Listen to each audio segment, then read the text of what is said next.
Hey, this is Drew Baird from Min Audio, and welcome back. It's Thursday, and we're going to answer our question we pondered on Tuesday for Tech Tuesday. Which digital input should I use on my DAC? So we're going to break this up into two groups to make things a little more simpler. Depending on the source that you're using, let's just say you've got a CD player and a computer or some kind of network streaming that you want to do. So typically with CD players, the most common digital outputs that we've seen from them is the AES, which you'll see here, which is a balanced XLR connection.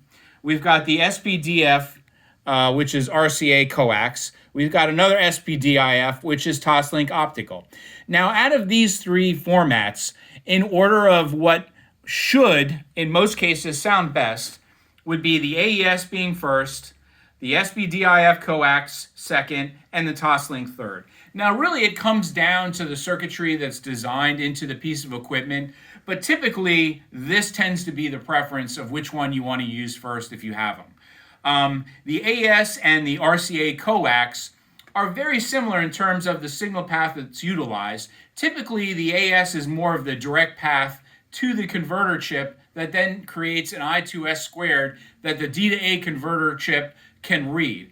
The only difference between the RCA and the XLR is that we do an impedance change. We change from 110 ohms to 75 ohms. So usually the AES is the more direct method straight through the circuit path, but we've got to do an impedance change on the RCA coax to 75 ohms. So there's one more piece in the puzzle. So you've got to go through that transformer. And that transformer is usually itty bitty.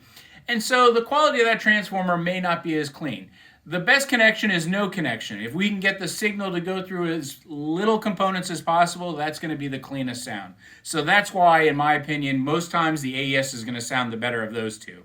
Then we get to the SPDIF Toslink. Well, this is very different than SPDIF RCA coax. We're using light as the digital medium for passing the data stream to the DAC versus an electrical signal.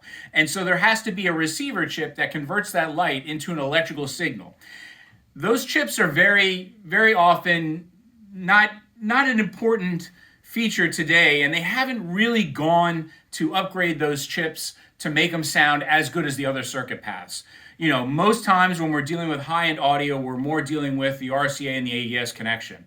The SPDIF is less common, and so sometimes the chip processor that does that conversion can only do 2496, and some of them can do 24192, where you can do higher resolutions with the RCA coax and the AES. So that covers the CD applications. The next application is, let's say we're doing some kind of computer audio or streaming.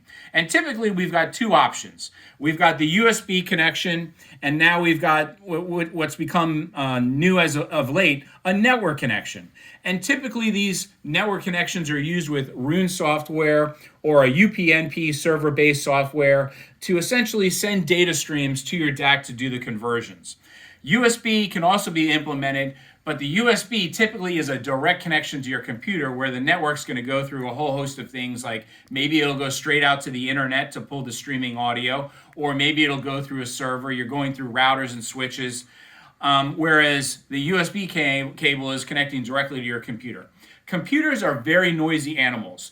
And so if given the choice, if both of these can work in your system, the network connection is going to be a little bit better than the USB connection, because we don't get to isolate as easily with USB as we do with network. Network takes the computer somewhat out of the game. Obviously, we bring in some other things that are in the signal path, switches, routers, maybe a network NAS for storage of music.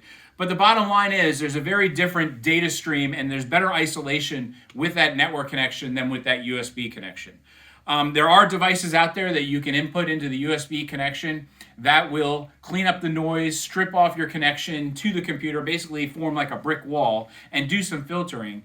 But in most cases, we found, regardless of this, network audio sounds better than USB audio. Now, when do I want to use a USB audio cable over the AES, SPDIF, and Toslink if for some reason I've got, let's say, an audio card in my computer that I bought, maybe a Linux card or something like that can output digital?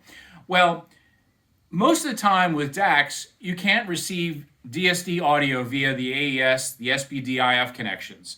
So if you're doing a whole host of music from both PCM and DSD, USB can handle both of those. Now, there are some DACs that can do lower format DSD via those other connections, but I'd say in most cases, 9 times out of 10, your DAC is only going to be able to handle PCM from those 3 digital connections. And if you want to be able to do both, you're going to have to do USB.